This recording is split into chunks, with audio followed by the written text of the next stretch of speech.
Slim Jims. Past 2 hours, you've been passing gas like a very sick infant. I gotta breathe all day. I'm sorry, Lefty. I had a lot of coffee, okay? Sorry. And then you use my name? Jesus Christ, Lonnie. You just said my name. You catch our names by any chance? Yep, he called you Lefty and you called him Lonnie. Well, I overreacted. Okay. Son, we gotta talk about Lefty. What did you do?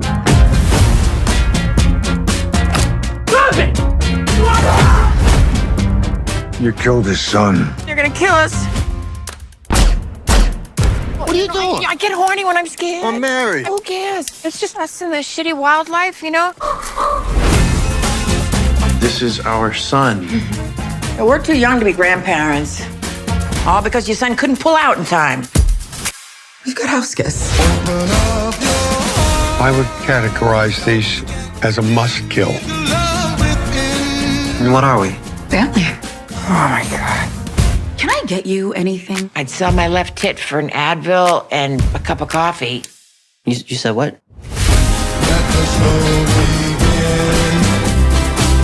Who was first?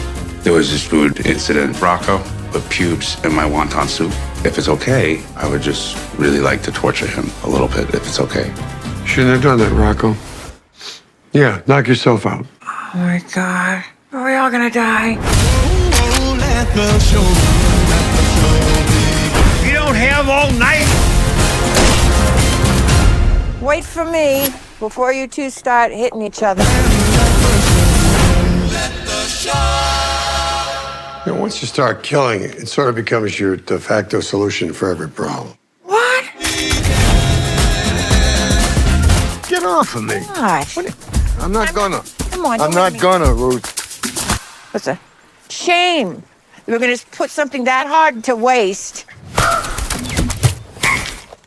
Huh? Hi, everyone. My name is Heather Hurt with the NRW, where nerds rule the world, and I'm here with Dito Montiel. I'm hoping I said that right. Yes. Perfect. What's happening? So everything today, everything. It's a incredible morning. I hope it's good for you today. It's a great one. Yes, absolutely. Nuts. Perfect. And cannot wait to talk to you about Riff Raff, the upcoming film arriving this week. And as of this recording, in 2 days. How are you feeling with it finally coming out to the universe? Oh, I'm excited. I mean, it's totally weird, but excited. I mean, I love the film, so that's half the gig, Absolutely. So let's talk about the craziness of this film. I was trying to figure out how to describe it. It's a dark comedy. It's a family movie. It's a movie about family, but I can't figure out how to mush them together in a way. So tell me, where did this movie come from?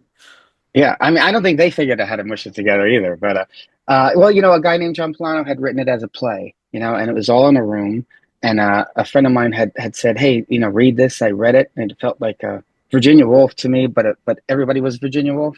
So I was thinking, who's gonna, how do you do this, and who's Virginia Woolf? And I had been watching White Lotus like the rest of Earth at that time, and I'm thinking this lady's really good. I never know who anybody is, and my wife is like, "That's Stifler's mom," and I'm like, oh, so I didn't say, oh, I had to go research her and realize, wow, she's a pretty big deal.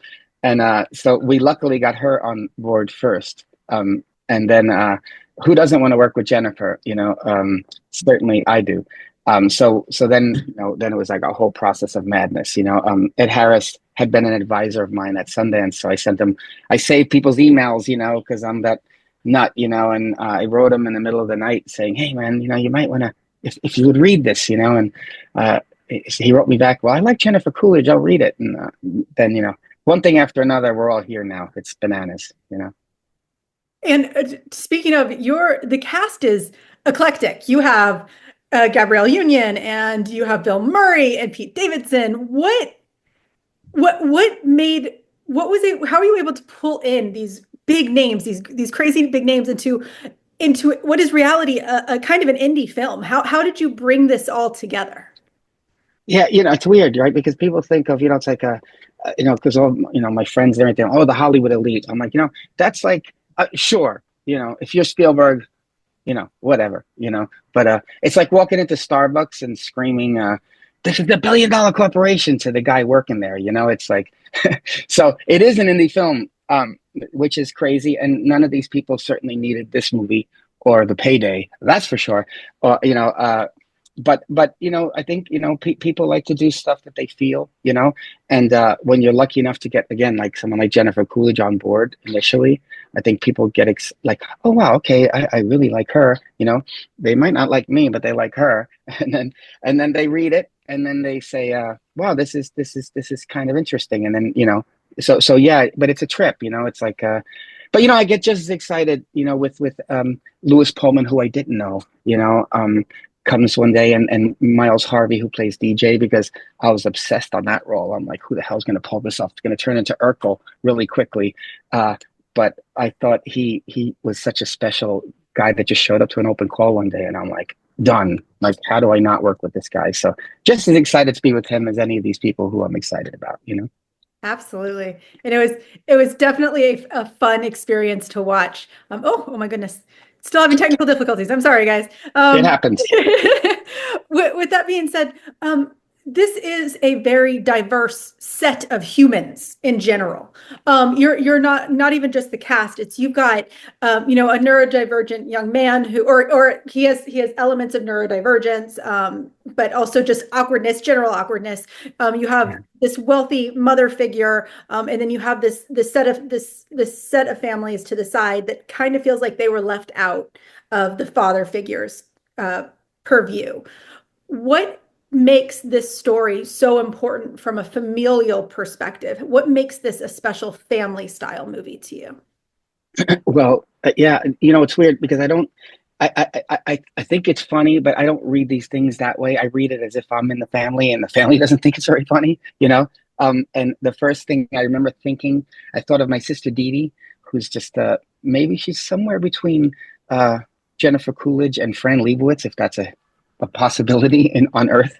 But and I had this thought in my mind of a scene that didn't exist in the script of her looking at all the things that she couldn't buy in Sandy, Gabrielle Union's room, and so while we were on, because I thought, if nothing else, I'll understand the film better if I could do something like that. And then we had 15 minutes before lunch one day, and I'm like, Jennifer, can we just film you looking at her cosmetics, and it made the movie, which I'm so happy about, but I was doing it just selfishly to understand and make sure everybody understands that this is real. Like, it's funny. It's probably a bit more violent than you hope your family ends up.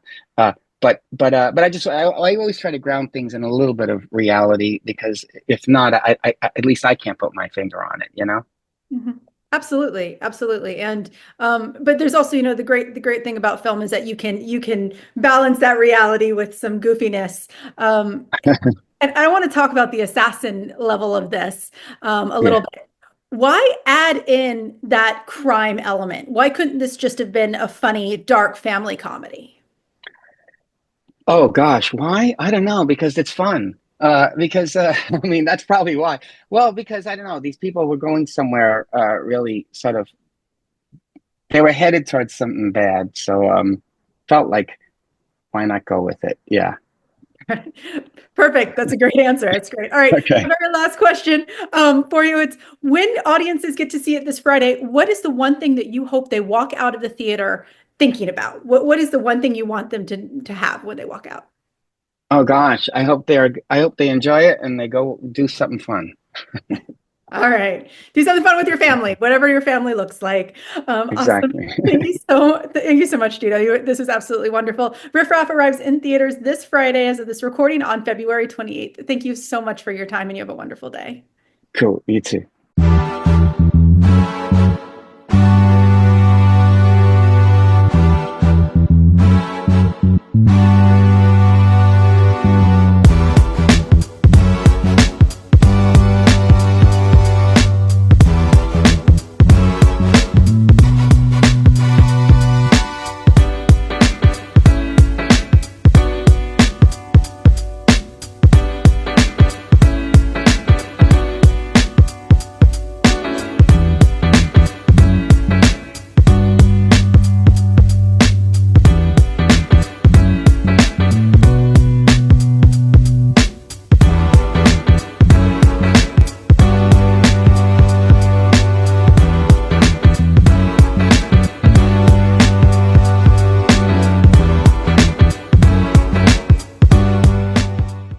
chatting with you. Love to all my nerds who rule the world.